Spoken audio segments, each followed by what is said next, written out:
Kwiindaba zethu emini nje ziyaqhuba nokonakalisa zisuba imiphefumlo izikhukhula kwiphondo iKwaZulu-Natal. What is often referred to as fake alcohol is characterized in the report as counterfeit and illicit brands, which include substitution, where empty bottles of legitimate products are refilled with cheaper illicit alcohol.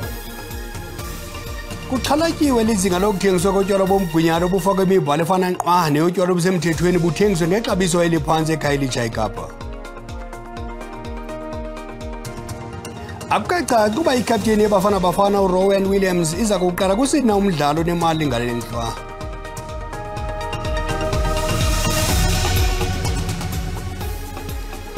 Molweni nokapha sithi nxatsho ke nakuni babukeli bethu kwijelo iDDT sikaphuzisanga maseko masikawuleswa rhuqa. Kudaleka umonakalo ongathethekiyo zizikhukhula kwiphondo iKwaZulu-Natal. Ukanti ukuqwalasela lo monakalo kwicala lamanzi, umbane nezakhiwo eziziseko jikelele siqhagamshana nanqo nentatheli yethu uMlondi Rhadebe. Phungani siyakwamkela. Ukweliphi icala unjani umonakalo apho ukhoyo? Sibingelele umlaleli ekhaya sisendaweni yasothongathi lapho khona ekuvele khona ukuthi kunomanakalo omkhulukazi ikakhulukazi kwinqalasizinda lephakela abantu amanzi ngoba nje basikhuluma nawe nje abantu eindaweni eziningi zasothongathi abanawo amanzi kanti uzokhumbula ukuthi nalapha eThekwini eindaweni zasemhlanga naselalusha nakhona amanzi awekho kanye nogesi kuneyindawo ezingenawo amanzi nogesi nokuloko sekuphazamiseka kakhulu izakhamizi kule ndawo ikakhulukazi lapho sikhona njengoba sazi ukuthi ezikhukhuleni zango 2022 nakhona kwenzeka isimo esifanayo lapho abazithola bengenawo amanzi isikhathi eside ngenxa yokuthi bakulimale kakhulukazi ingqalasizinda yamanzi nekwazi kwangenelela izinhlangano ezizimele ukuthi zikwazi ukubaphakela ngamanzi ziletha amathangi zilethutha amanzi ziwaletha endaweni kanti ke namhlanje usuku namhlanje ke nakhona kuyaqhubeka obekade kuqhubeka ukubheka kwabantu bebenyamelele ngoba bekusekusele umuntu oyedwa endaweni osothongathi kanti amaphoyisa namhlanje asekwazile ukuthi amthole ikakhulukazi njengoba wazi ukuthi bekade babambisene namanye amathimba lawa atshuzayo emanzini ukuthi akwazi ukubheka imizimba elahlekile kanti ngizosuka nje esithombeni ukuze nikwazi ukuthi nibone ukuthi lapha endaweni esikuyona emveni yamaphoyisa laphana ilapho kufihle khona umzimba lo othe watholakala wesilisa owayilahlibikwa ukuthi ulahlekile ngesonto kanye nobethandana naye kanti abethandana naye utholakale izolo ebusuku khona endaweni lapha kude kuduze nalapho sikhona kanti amaphoyisa namhlanje ke asazama ukuthi aselinde ukuthi kufike mhlambe amalungu omndeni ukuze akwazi ukuthi identify umzimba noma ahlonze ukuthi ngabe uyena yini lo muntu bekade kwaziwa ukuthi ulahlekile ngempela sonto kanti lo mfula kuthiwa ubudla izindwani ngempela sonto nokwenza ukuthi abantu abaningi balahlekelwe impilo zabo kule ndawo njengoba kuthiwa amanzi abengalinganiselwa 100 mm esikhathini nje singu 90 minutes ngesikhathi imvula ina kule ndawo nokwenzeke umonakalo omkhulu kwazi kwalahleka impilo zabantu kule ndawo nokwenza ukuthi ke kube nzima kakhulu kumasipala weTheku ukuthi ungakwazi ukuthwala lenkinga ebhekene nenqalasizinda kule ndawo ngoba sisema nomeya izolo naye waveza ukuthi umonakalo omkhulu kakhulu yize bengakwazi ukuthi babale ukuthi ke uzobiza malini ukuthi bawulungise ngoba sizokhumbula ukuthi kwawona umonakalo ka2022 nawo awukaqedi ukuthi ulungiswe asibisele izintambo kakwe studio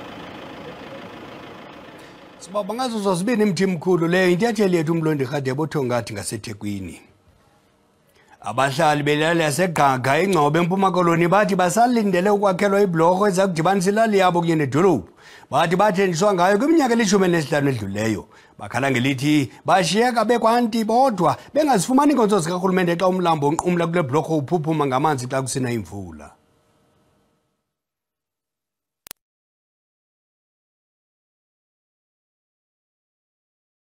Imfutshane kodwa idibanisa zonke ilali ezikulommandla zingapha kwesihlanu izikolo kuquka nekliniki nekunzima ukuba abantu bafikelele kuyo nje kuyanetha imeko iba maxongo nangakumbi xa abantwana kufuneka be esikolweni kwelinye icala nanjengoko lo mlambo kunzima ukuba unqumle kuwo abahlali balapha bathi bafuna iblorho asinablorho na izolo besilapha sijike sihamba sisiya edolophini sisabantwana ezikolweni kodwa kunyanzeleka basijike besilapha kwaizolo sifutha abantwana ezikolweni siphinde sajika nabo siphinde sabuya nabo wonke ngosilambe apha eziswini asinablorho asinandlela asinantoni aba bahlali bathi kudala bekhala iminyaka engapha kwama-20 kodwa isikhalo sabo akukho mntu usabelayo.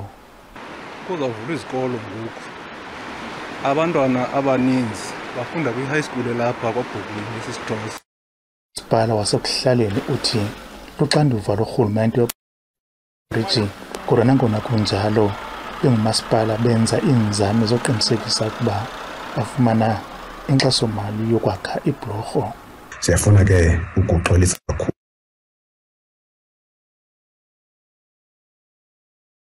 sisirhulumente into yoba ubomi buyema okokuba ngaba laa bhlorho asikhawulezisi ukuza namacebo namaqhinga okuqinisekisa into yoba yenziwa. Inkululeko Nyembiso, Iindaba ze-SABC, eGqaga, kummandla waseNgcobo. Umbutho wabanini bendidi zotywala uthi unenkxalabo kokunyuka komkhwa wokuthengiswa kotywala bomgunyathi. Ukuze emva koqoqo lwakutshanje oluqhutywe eKapa ngamagosa omthetho kwindawo yokudidiyelwa kuzo utywala bomgunyathi kwilokishi yasekhaya elitsha eKapa. Abathengisi botywala bomgunyathi baye bafaka imibhalo efana nqwa neyotywala obusemthethweni ze babuthengise ngamaxabiso aphantsi kwiindawo zentselo. Ikhangeleka iyiyo kanti asiyiyo tu eyokwenyani. Amagosa ogcino ocwangco kwisixeko seKapa kakene nezimveliso bebejikeleza benika inkonzo yogcino ocwangco ngethuba bebona imoto ivovile ngenxa yomthwalo kodwa xa bejonga babini kuphela abakhweli into evuse umrhano. At the police station it was decided that they would go to the suspect's home to go and do an inspection. When they arrived at the home they discovered what was essentially an illegal distillery. They were manufacturing bottles of vodka, gin and whiskey. Uphando lwakutshanje inkampani ethile yentengo lufumanisa ukuba utywala obungugumgedle burhanelwa kwiibhiliyoni ezima-27 seerandi kweli besithi ngumyinge we-22% woshishino lotywala obusemthethweni kweli benyasha umthetho ongqingqa olawula ukuveliswa neemveliso zotywala kunyashwa okuye kwaqatsela ngethuba likabhubhane we-COVID. The counterfeit and illicit brands account for 23% of the illicit alcohol in South Africa. Legal producers are required to comply with the Liquor Products Act, which has very stringent production requirements, which is not the case with these counterfeit products, and these products could pose a health risk for consumers. Umbutho uSalpa uthi lushishino lukandlela mnyama olutsotsa urhulumente malunga neebhiliyoni ezili-10 zeerandi ngelahleko yerhafu besithi babambisene namapolisa ukulwa lo mkhuba xa bethe bahletyelwa. Thandiswa Mawu, weendaba ze-SABC eKapa. Imanyane yabafundi SAUNC ugxeka bukhali umkhwa wendawo ezizenza ngathi izindawo zokuhlala abafundi kunye nabantu abenza ngathi baqeshisa ngamagumbi kubafundi babe bezizikrelemnqa. Lo mbutho uthi le yingxaki enkulu kwicandelo lemfundo ephakamileyo. Mawakawaka abafundi sebegalelekile eBloemfontein bekhangela indawo zokuhlala kumaziko emfundo ephakamileyo. Amapolisa aseFreystata lumkisa abazali nabafundi abazokubhalisa kumaziko emfundo ephakamileyo kuba balumkele izikrelemnqa ezizenza ngathi ziqeshisa ngezindlu. Baninzi abafundi abaye babe ngamaxhoba ezikrelemnqa ezizenza ngathi ziqeshisa ngendawo zokuhlala abafundi. Oku kudalwa yimibeliqela nequka ukushokoxeka kwebhedi kwindawo ezihlala abafundi ngaphakathi kumaziko omfundo. Uphathutsetso Ndo ngumfundi osuke eVenda eLimpopo.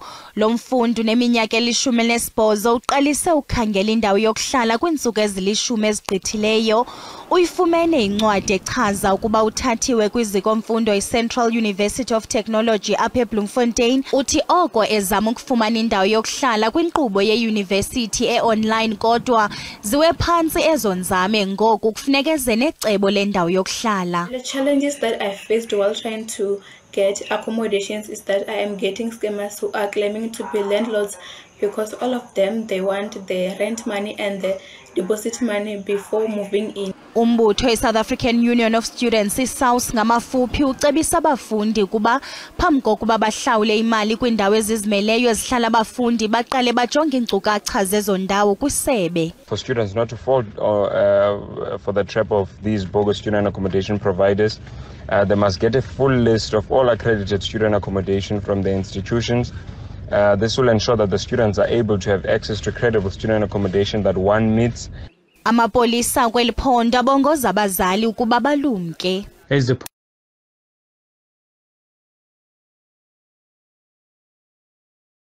And online. There's also institutions of higher learning that only exist by name and have no campuses or classes. Police in the Free State are pleading with parents or guardians not to deposit any cash into any account before they physically visit the school or personally pay a visit to such school or accommodation.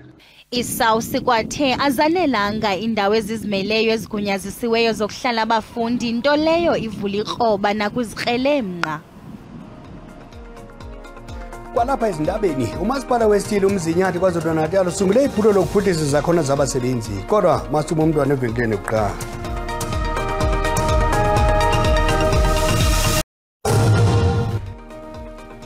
Sinamkela kwakhona kwindaba zelijele, yakwazi ukubukela kwakhona ezindaba kwijelo le-YouTube uthi SABC Iindaba zesiXhosa. Ukanti xa ubukele sicela ucofe ulike, ze uba ukamcofa usubscribe, sibongoza wenze njalo. Kwinqaku lokuqala sithe kudaleka umonakalo ongathethekiyo sizikhukhula kwiphondo KwaZulu-Natal. Ukanti namhlanje kufunyenwe omnye umzimba utshabelele kwezikhukhula othongathi ngaseThekwini. Njengoko intswelangqesho ekunobangela omandla weemeko ezinzima zentlalo njengendlala, ulwaphulomthetho, ukusetyenziswa gwenxa kweziyobisi nokhokhelela kubundlobongela obusekele kwisini, umasipala wasemzinyathi KwaZulu-Natal uqulunqe iphulo lokuphuhlisa izakhono ukuze uluntu lukwazi ukuzimela lungaxhomekeki kumathuba emisebenzi ethutyana phantsi kwenkqubo exananezileyo yemisebenzi yoluntu, i-EWP ngamafutshane.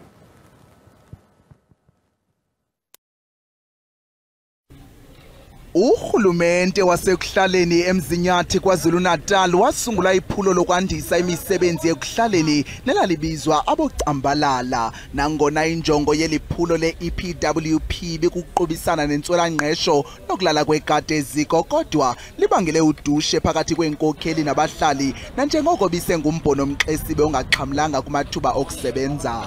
Eliphulo beliqulunqe inkqubo yenyanga ezintandathu nobekubangela isankxwe ekuhlaleni ngelithi iintsapho zingayixhotha njani kade eziko ngelo xeshana. Kusenjalo, isithili sasemzinyathi sixoze mphini wumbi ngokuza nesisombululo esisisigxina kule ngxoba kaxaka ngelinge lokufundisa uluntu ukuloba intlanzi endaweni yobanika intlanzi. Oku ngokubandakanya uluntu ngokubanzi de kwatshintshwa igama lephulo abocambalala lathiwa Vukuzenzele, nelinikeza uqeqesho lokuphuhlisa izakhono ukuze uluntu lube nelunda lokuzimela geqe. Yilokho ke siqalileke lokho uthi bakwazi ukuba baphile, bakwazi ukuzimela, bazithembe bona, bazigqaje bona, bazenzele amathuba bona ukuba bayiqashe bona, baba ama cooperatives bese becela imali labengayicela khona uba bathengeke manje amathuluzi kwande. Abaxhamle koluqeqesho babambe ngazo zozibini kwisithili bebabaza izakhono ezibaphuculele imo yentlalo. I-EPWP ingisize kakhulu ngoba ikwazile ukuveza ikhono enginalo ekade ngingazi ukuthi nginalo. Njengamanje sengiyakwazi ukuthi ngikhande into enjengo-drop, amakhabethe, chest of drawer, lezo zinto zamaplanga. U-EPWP nginikeze lesi skill sika-carpentry ukuthi ngikwazi nami ukuthi ngibeke isinkwa phezu kwetafula, sengiyakwazi ukukhanda amakhabethe, ama-ironing board, ama-coffee table. Nasekhaya sebeyajabula because sengiyakwazi ukuphatha okuncane nje ngifika nakho bayakujabulela since besiphila ngemali kagogo kuphela. Uluntu lunethemba lokwandisa izakhono zalo uyolo kwintsapho nokulawula koxolo ekuhlaleni, nanjengoko bekholelwa ukuba uninzi lwamashwangusha luyabhanga kwakubakho intlutha. Ndimlo Lilitha Ntsundwani kwiindaba ze-SABC. Abazali abaninzi bayachula umanca lusuku lokuqala lokungena kwabantwana ezikolweni, de amaxa amaninzi balibana ngokhuseleko lwabo.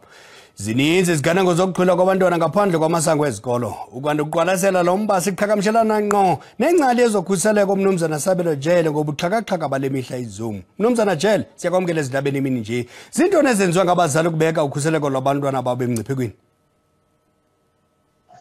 Masibulele kuwe msasazi. Into esinozicebisa abazali bangazenzi mabanga ikhuphi information ngabantwana babo i-social media. Okwesibili sinoyicebisa into yoba bangakhuphi iinkcukacha zabantwana babo nabani na, bakhuphele only kubantu aba-native to bona. Eyesithathu esinoyicebisa ukubana bagade abantwana babo ngalo lonke ixesha bangakhweli nayiphi na imoto, bakhwele imoto ezaziwayo yifemeli okanye sisikolo. Khawutsho izikolo zona ingaba lukhona apho zisilela khona ukhusela intsana ezikolweni?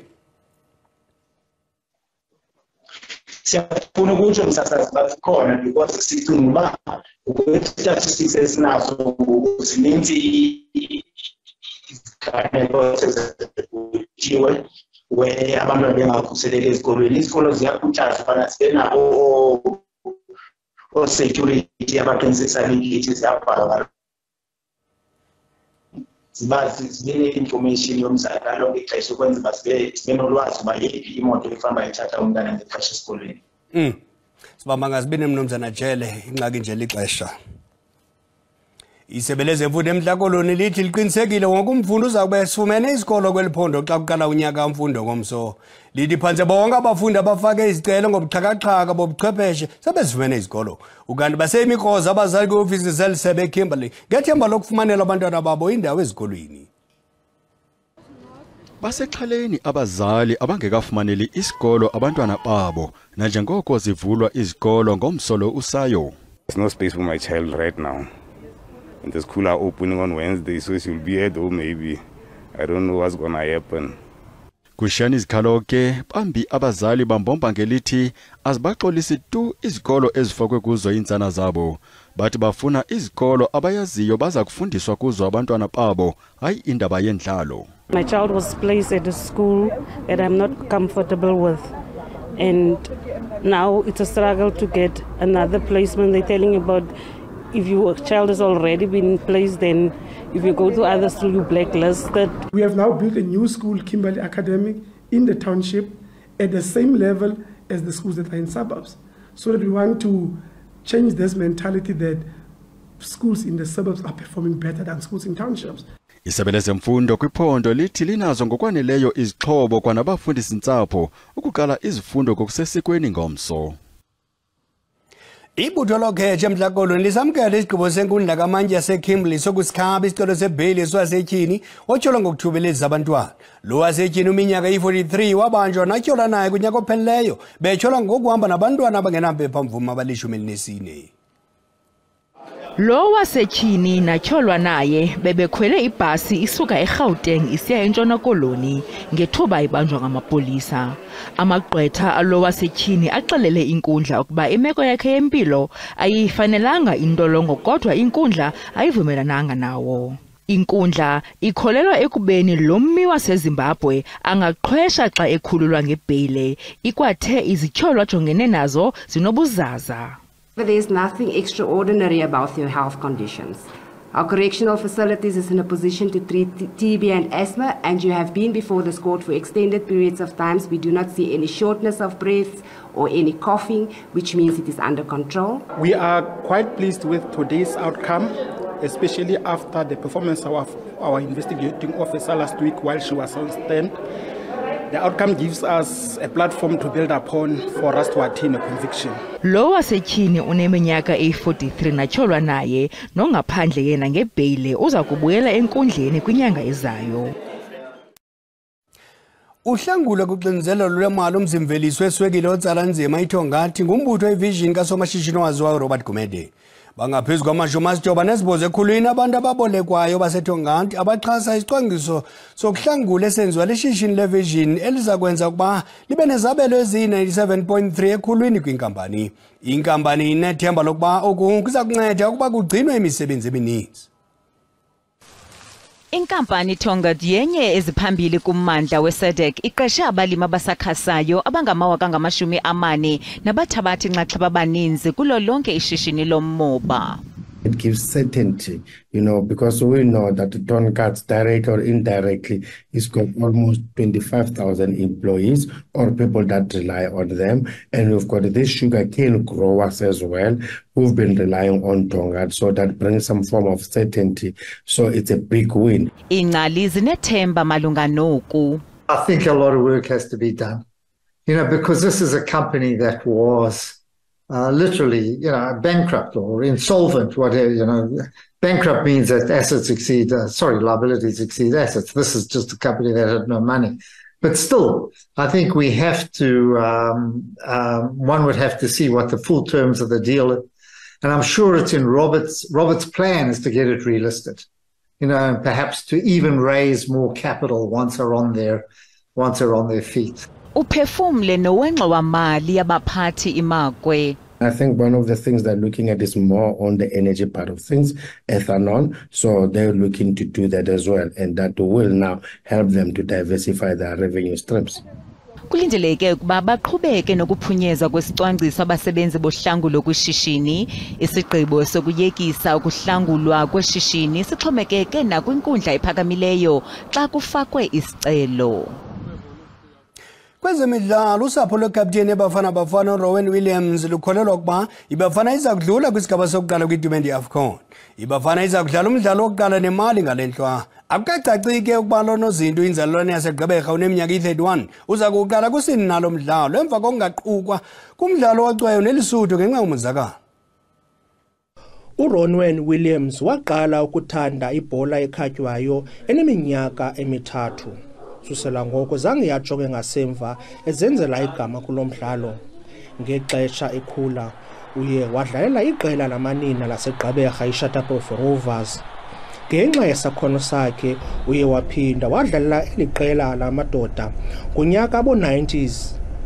Williams udlalela iqela iMamelodi Sundowns kwaye ngumzekelo kubadlali abasakhulayo njengonozinti. I was the chairman of Shutterbush Rovers. And his mother was a chair lady of Shutterbush. So Ronwen, all the strip, the balls, everything was stationed at our house. Ronwen, growing up as a kid, always loved to go with my parents to the soccer field. He was the smallest that time. He used to sit with my bigger brother Marvin, and then he used to be the smallest one, and he used to go with him to soccer every week. Usapho lakwa-Williams linqwenele iqela labafana bafana lize neziphumo ezincumisayo kwaye lujonge lukhulu kwiqela laphumelela le ndebe ngonyaka ka-1996. To Bafana Bafana, I would just like to say, you have been given a God-given talent. Go out there and use that talent to the best of your ability. UMzantsi Afrika ukugroup E kunye namazwe afana Namibia, Mali kunye neIndonesia. Lo mdlalo kunye nemali uqala ngentsimbi ye-10 ebusuku ngoLwesibini. Ndinguzolani Moya weendaba ze-SABC ndiseGqeberha kwiphondo leMpuma Koloni. Umbengo mthe ucima umlilo masikhongozele zentsimbi yesixhenxe kwangolu likaphalo makube xhosi behele.